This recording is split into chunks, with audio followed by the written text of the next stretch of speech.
আসসালামু আলাইকুম। আজকে আবারও চলে এসেছি নতুন আরেকটি ভিডিও নিয়ে, নতুন আরেকটি মসজিদ নিয়ে। আমি এসেছিলাম জাহাঙ্গীরনগর বিশ্ববিদ্যালয়ে। গেট দিয়ে ঢুকতেই হাতের ডানে খুব সুন্দর একটি মসজিদ আমার নজর কাড়ল। জাহাঙ্গীরনগর বিশ্ববিদ্যালয় কেন্দ্রীয় জামে মসজিদ। মসজিদের ফলক দেখে জানতে পারলাম মসজিদটি 2005 সালে কুয়েত সরকারের ওয়াকফ ও ইসলামিক অ্যাফেয়ার্স মন্ত্রণালয়ের অর্থায়নে নির্মিত।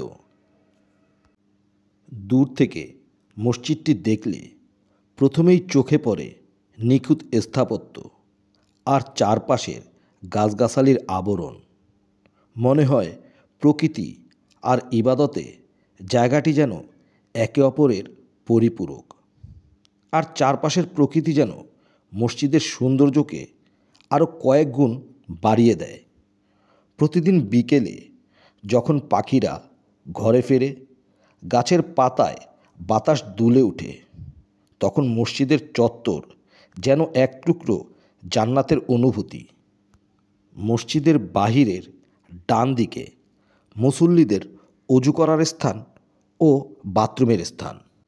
এখান থেকে মুসল্লিরা অজু করে মসজিদে প্রবেশ করবে।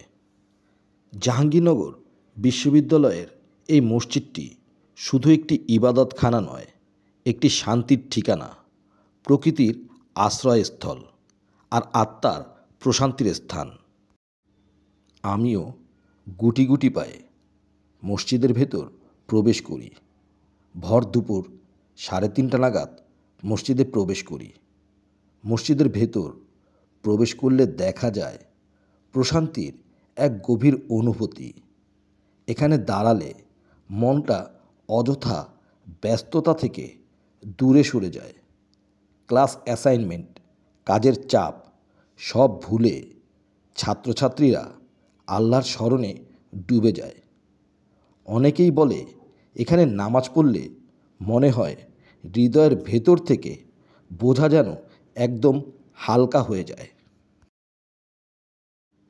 এখন মসজিদের ভেতর থেকে বাহিরের অংশ দেখাচ্ছি। বাহিরের সেই প্রকৃতির সবুজের গাছগাছালির লীলাভূমি মনটা প্রশান্তিতে ভরে দেয়। মসজিদের এই ভিডিওটি কেমন লাগলো সেটা অবশ্যই কমেন্ট করে জানাবেন। আমার ইউটিউব চ্যানেল ও ফেসবুক পেজের নাম হাদিস ভয়েস।